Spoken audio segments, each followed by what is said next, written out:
So let's switch gears and talk about book publishing. Okay. I wanted to get into that before we dive into 2020. You know, when you were mentioning 2008, I was having flashbacks myself because I was actually working in book publishing just as a freelance editor myself at that time. And what happened was work dried up so much that, you know, I eventually just I ended up going to grad school actually in the short term and then just kind of was only focused on stand up and what have you. But so how did you you had a regular day job and you were writing and then you eventually started working with Zero Books, you know, at a time where the publishing industry was taking a lot of hits and I'd imagine still is. So can you unpack some of that history for me? Sure. Well, okay. I did podcasting and I continued to write fiction. And I am still, you know, I haven't written fiction in a couple of years now since 2018. I have to write again. But I did that for a while. I started my podcast in 2009. I had my first short story collection published in 2006. My very first professional short story was published in 1999. I've been working as a short story writer and then as a novelist through all that time. And, you know, I had the dream of being a professional fiction writer, but I had to work a regular jobs as I went along. Then I did the podcast for about 5 years on my own. And around 2014, the people who were running Zero Books for John Hunt Publishing, which is a company that owns all these different imprints, quit. And those people include Mark Fisher and Tariq Goddard as the two primary people who were in charge of the imprint. They quit. They went off to form their own imprint with a new company. There was a lot of bad blood there. And the people at John Hunt Publishing were looking around for someone to take their place. And because I had been interviewing a lot of leftist academics for my own podcast, one of my guests, David Blacker, said, "Hey, this position's opened up. You should apply for it." So I did. What was the position specifically? The publishing manager, which is the job I have now. So it's actually a freelance position. It's not I don't own stock in the company. I don't own the press. I don't even have a contract. I get paid month to month. But they love me, so I'm not concerned about job security. But so I'm the publishing manager for Zero Books, and I got hired in a process where they hired a Brit first, but because of the people who had left were so upset that the imprint was going to go on without them, I think they thought if they left it would die. And they were giving the Brit who got hired a lot of trouble online. And so he quit after 2 days. And so I was their second choice. And I, as an American, was not influenced by the London Radlib scene. And so I took the job and I've been there for about 5 years now, or coming up on 5 years. And you've published with them as well, correct? I haven't. No, I had a book. I know a couple of your novels. I didn't realize all your novels were with different. No, I haven't published any of my novels with Zero Books. It's mostly a critical theory. Okay. We do publish some. I'm thinking I might start doing that because I couldn't get published with Nightshade Books, although I don't know if I could because they've changed editors there. But because it would give me the freedom to really spend time working as both a publicist on my own material and as the writer. And sure. Whereas now what I do is there's some publicist and some other company working on it, and I focus on my own publicist work because I'm the publishing manager and I'm a publicist for Zero Books. So I feel like, hey, I could try this out and see how well I could do if I was in charge of all the marketing for my own material. I don't know if it would be a disaster or not. But yeah, no, I haven't published for Zero Books at all. I had a contract with them for a nonfiction book, which is why it was sort of on their list.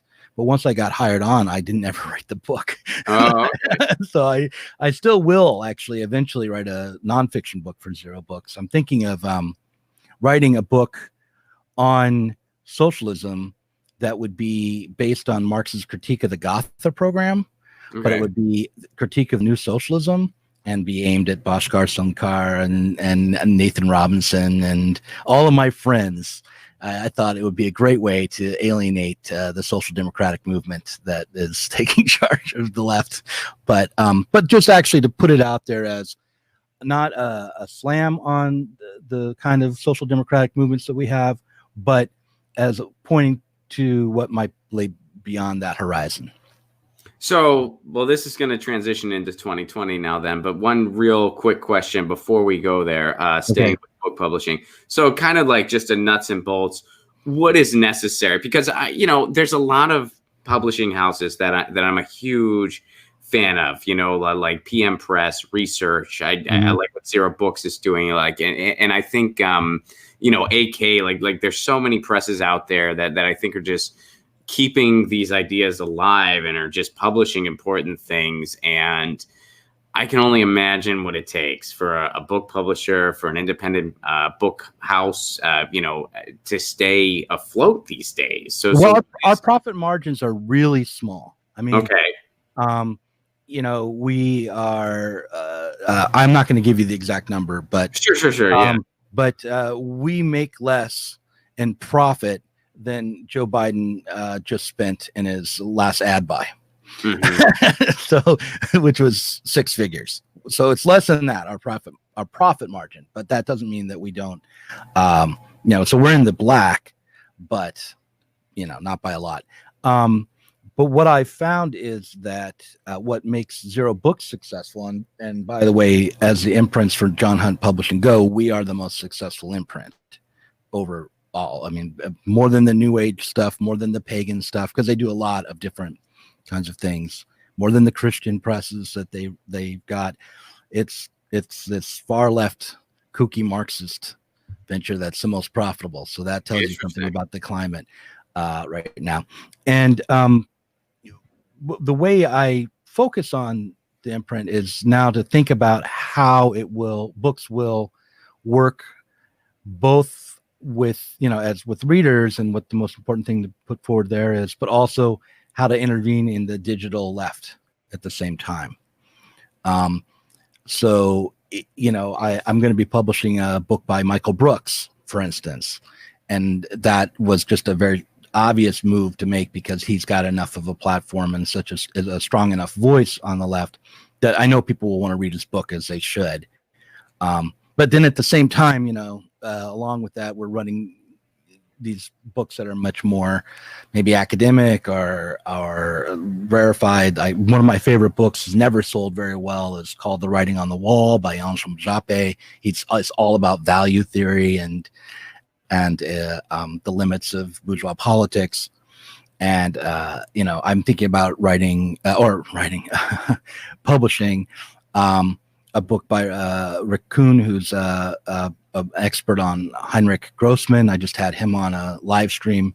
Heinrich Grossman was a Marxist of a certain kind of economistic type. He was accused of being mechanistic in his thinking. I think that was totally unfair, but sort of was cast out of the Frankfurt School. So those are the kinds of things I love to put out alongside books that are maybe more accessible, and also maybe just as important, like give them an argument by Ben Burgess, which is about how the left needs to re-embrace logic and steer clear of just being kind of shaming emotional types. Okay. We had a big success with Kill All Normies, which was came in right after Trump got elected. So it was about the alt-right and the failure of the radical liberal center to squelch a really frightening reactionary movement around Trump and beyond. Well, so when you say you're embracing the digital age by, like getting to people that have digital platforms or, embrace ideas pertaining to the digital world and stuff like that, does that also include as far as just formats of the content itself, like audiobooks and stuff like that? Well, eventually. We're still working on getting our audiobook line going. We're hoping this year to introduce Ben Burgess's book as our first audiobook. Look, the problem is that our profit margin is so small. Investing in producing an audiobook without knowing that it would make get additional sales rather than just split the sales that we're already getting, amongst different formats. It's sort of cost prohibitive. So the only way to do it is sort of on the fly. Like I might be one of the readers, or I might get one of the authors to be one of the readers, and then produce it with our own computers to get it on Audible and see how that works. And so then the problem is time. Sure. Rather than hiring, because there are lots of really good companies that aren't that expensive that will produce an audiobook for you, and you can turn to them, and they've got real talents as readers and such, but it's just a little bit out of our price range at the moment. So there's another reason why people should support us on Patreon to get those audiobooks. Get your news on with Ron. Don't you want to know what's going on? We're getting our news on today. Get your news on with Ron. Don't you want to know what's going on? We're getting our news on today. You can tweet me an article at Ron Placone. We'll go through it together and make it our own. Get your news